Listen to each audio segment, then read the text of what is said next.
Sebuah negara harus memiliki dasar negaranya masing-masing, karena sebuah negara harus memiliki landasan yang berguna sebagai pedoman dan petunjuk arah. Begitu pula dengan negara Indonesia. Dasar negara Indonesia yaitu Pancasila. Pancasila berasal dari bahasa Sanskerta yang terdiri dari dua kata, yaitu panca yang berarti lima dan sila yang berarti prinsip atau asas. Dalam sejarah perumusan Pancasila pada tanggal 1 Maret 1945, berdirinya BPUPKI yang dibentuk oleh Jepang. Dalam sidang BPUPKI pertama yang dilaksanakan pada tanggal 29 Mei sampai dengan 1 Juni 1945 membahas mengenai perumusan dasar negara Indonesia. Insinyur Soekarno diberikan kesempatan memberikan pidato pada tanggal 1 Juni 1945 dengan menyampaikan 5 butir gagasan tentang dasar negara. Pidato tersebut ditetapkanlah sebagai hari lahirnya Pancasila. Mendengar pidato yang disampaikan, BPUPKI memutuskan untuk membentuk Panitia 9 yang diketuai oleh Insinyur Soekarno. Akhirnya, rumusan dasar negara Indonesia disepakati. Kemudian, hasil kesepakatannya diberi nama Piagam Jakarta atau Jakarta Charter. Rumusan dasar negara tersebut sebagai berikut. 1.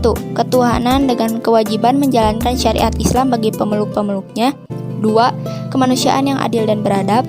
3. Persatuan Indonesia. 4. Kerakyatan yang dipimpin oleh hikmah kebijaksanaan dalam permusyawaratan perwakilan.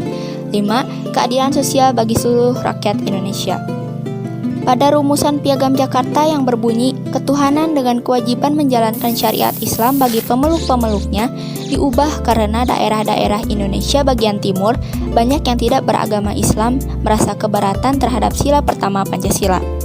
Hasil dari pembicaraan tersebut menyepakati untuk mengubah rumusan dasar negara sebagai berikut. Pancasila. 1. Ketuhanan yang Maha Esa. 2. Kemanusiaan yang adil dan beradab. 3. Persatuan Indonesia. 4. Kerakyatan yang dipimpin oleh hikmah kebijaksanaan dalam permusyawaratan perwakilan. 5. Keadilan sosial bagi seluruh rakyat Indonesia. Dalam pelaksanaannya, Pancasila sebagai ideologi dan dasar negara tidak selalu berjalan dengan mulus. Banyak ditemukan kendala dalam penerapannya dari masa ke masa. Pada masa Orde Lama, terdapat beberapa oknum yang sengaja ingin mengubah ideologi Pancasila sebagai dasar hidup bangsa Indonesia melalui beberapa pemberontakan, salah satunya pemberontakan DITII. Kemudian, pada masa Orde Baru, penerapan Pancasila lebih diarahkan kepada ideologi liberal. Sedangkan masa reformasi, masyarakat lebih dihadapkan dengan gaya hidup bebas mengikuti perkembangan zaman. Kini, nilai-nilai luhur dari Pancasila sudah mulai ditinggalkan. Tantangan yang dialami Pancasila pada era globalisasi saat ini antara lain berasal dari derasnya arus paham-paham yang bersandar pada otoritas materi seperti liberalisme, kapitalisme, komunisme, sekularisme, hedonisme, serta maraknya keributan yang menggerus kepribadian bangsa yang berkarakter nilai-nilai Pancasila.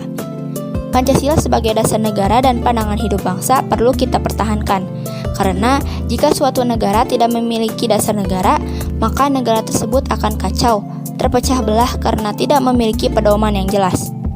Sebagai generasi muda, kita harus dapat mengamalkan nilai-nilai Pancasila dalam kehidupan sehari-hari, seperti pada sila ke-1, taat beribadah, sila kedua, saling tolong-menolong dan gotong royong, sila ketiga, walaupun banyak perbedaan di Indonesia, tetapi kita wajib menjaga dan menghindari tindakan yang dapat memecah belah kesatuan dan persatuan.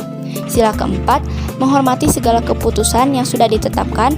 Sila kelima, mengakui hak milik perorangan dan tidak bersikap diskriminasi.